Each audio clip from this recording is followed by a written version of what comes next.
한국이 세계 미역 시장의 70%를 차지한다는 사실 알고 계셨습니까? 미국 LA의 한마트 앞에 새벽 4시부터 줄이 생기고 파리 시민들이 한국의 검은 종이 하나를 구하려 혈안이 되어 있습니다. 이건 단순한 간식붐이 아닙니다. 전 세계가 우리의 미역에 열광하는 이유가 따로 있습니다. 작은 바다 채소 하나가 어떻게 세계 식문화를 뒤바꿔 놓았는지 그 놀라운 현장을 직접 확인해 보겠습니다. 지금부터 여러분이 상상도 못했던 미역의 세계 정복 스토리가 시작됩니다. 세계가 우리 미역을 찾아옵니다. 그 이유 함께 보시죠. 안녕하세요. 저는 멕시코 출신의 국제식품 문화 칼럼니스트 후안 마르티네스입니다. 지난달 LA의 한 대형마트에서 충격적인 장면을 목격했습니다. 새벽 4시, 아직 어둠이 가시지 않은 시간에 수백 명의 사람들이 마트 앞에 줄을 서 있었습니다. 무엇을 기다리는 걸까요? 바로 코리안 블랙 페이퍼, 한국산 미역 스낵이었습니다. 매장이 문을 열자마자 사람들이 미역 코너로 달려가는 모습은 마치 블랙 프라이데이를 연상시켰습니다. 한 중년 여성은 이 맛을 한번 알면 다른 건 먹을 수 없다며 카트에 수십 포를 담았습니다. 매장 관리자는 매일 수천 팩이 들어오지만 오후가 되면 품절이라고 말했습니다. 7.99달러짜리 작은 미역 한 봉지가 프리미엄 초콜릿보다 비싸지만 사람들은 기꺼이 지갑을 열고 있었습니다. 이 광경을 본 저는 궁금함을 참을 수 없었습니다. 도대체 무엇이 이들을 이렇게 열광하게 만드는 걸까요? 20년간 세계 각국의 식문화를 취재해온 제가 놓친 것이 있을까요? 결국 저는 한국행 비행기표를 끊었습니다. 인천공항에 도착하자마자 면세점에서 또 다른 놀라움이 기다리고 있었습니다. 한국인들조차 외국인 친구들에게 선물로 사가는 미역 제품들이 면세점 한 코너를 가득 메우고 있었습니다. 다양한 맛의 미역 스낵들이 마치 명품처럼 고급스럽게 포장되어 진열되어 있었고 외국인 관광객들이 신기한 듯 카메라를 들이대고 있었습니다. 이때 저는 확신했습니다. 이건 단순한 유행이 아니라 한국이 만들어낸 새로운 식문화 혁명이라는 것을 말입니다.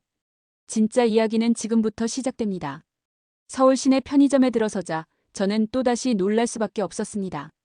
미역 코너만 따로 있을 정도로 다양한 제품들이 진열되어 있었습니다. 전통 맛부터 초콜릿, 와사비, 치즈, 바베큐, 심지어 트러플 맛까지. 한국인들은 전통 미역을 어떻게 이렇게 창의적으로 변화시킨 것일까요? 하나씩 맛을 보기 시작했는데 첫 한 장을 입에 넣는 순간 LA에서 본 그 열광이 이해되기 시작했습니다. 바삭하면서도 부드러운 식감, 바다의 깊은 맛과 현대적인 조미료가 만나 만들어낸 완벽한 조화였습니다. 특히 초콜릿 미역은 단맛과 짠맛의 절묘한 균형이 혀끝에서 춤을 췄습니다. 편의점 직원에게 물어보니 하루에 수백 개씩 나간다며. 특히 외국인들이 신기해하며 대량으로 사간다고 했습니다. 이 작은 검은 종이 한 장이 어떻게 만들어지는지 그 비밀을 찾아 전라남도 완도로 향했습니다. 완도에 도착한 저는 한국 미역의 진짜 모습과 만날 수 있었습니다. 새벽 5시 미역 양식장에 도착하자 이미 어민들이 바다로 나갈 준비를 하고 있었습니다. 3대째 미역 양식을 이어온 김성호 어민은 미역은 물때와 기온을 정확히 맞춰야 최고 품질이 나온다며 대나무 틀을 바다에 설치하는 모습을 보여줬습니다. 바다 위에 가지런히 놓인 대나무 줄들 사이로 미역이 자라는 모습은 마치 바닷속 정원 같았습니다. 수확 시기를 맞춘 미역은 윤기가 흐르며 손가락 사이로 부드럽게 미끄러졌습니다. 김어민의 아내 박순자 씨는 옛날엔 그냥 된장국 끓여 먹는 게 전부였는데 이제는 우리 미역이 세계로 나간다니 꿈만 같다며 눈시울을 붉혔습니다.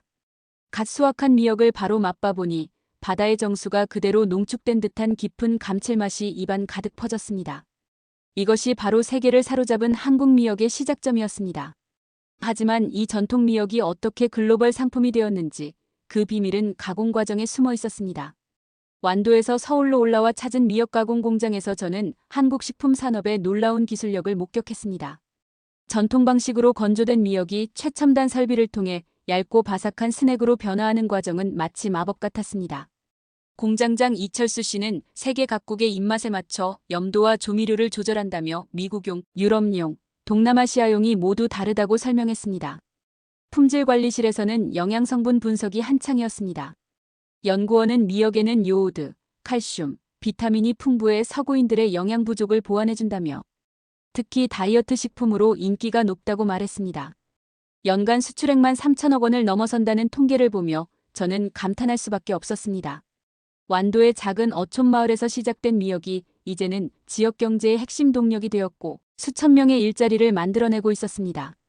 한 장의 미역이 이렇게 큰 경제적 파급 효과를 만들어낸다는 사실이 놀라웠습니다. 한국을 떠나 다시 유럽으로 향한 저는 파리의 한 미슐랭 레스토랑에서 놀라운 장면을 목격했습니다. 프랑스 셰프 피에르 디봄이 한국 미역을 활용해 새로운 요리를 선보이고 있었습니다.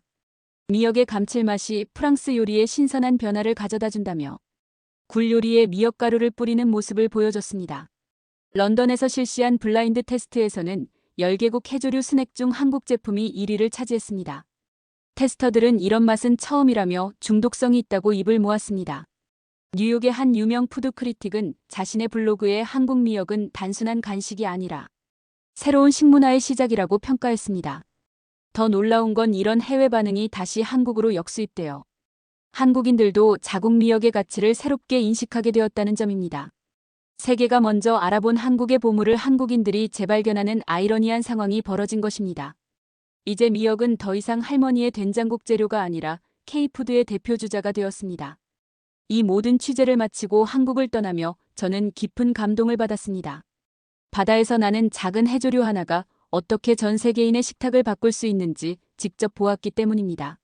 한국인들의 전통을 지키면서도 끊임없이 변화하려는 노력, 세계인의 입맛을 연구하여 우리 것을 새롭게 포장하는 창의성, 그리고 품질에 대한 타협 없는 장인 정신이 만나 만들어낸 기적이었습니다. 완도 바다에서 바라본 일출처럼 한국의 미역은 새로운 아침을 여는 희망과도 같았습니다. 작은 미역 한 장이 한국의 가치를 전 세계에 알렸습니다. 이것이 바로 진짜 K-푸드의 힘이 아닐까요? 바다에서 온 편지, 그 편지가 오늘 우리를 세계로 열었습니다. 자랑스럽지 않으신가요? 여러분도 이런 자랑스러운 우리의 이야기를 더 많은 사람들과 함께 나누어 주세요. 구독과 좋아요로 응원해 주시면 더 많은 숨겨진 한국의 보물들을 찾아 전해드리겠습니다.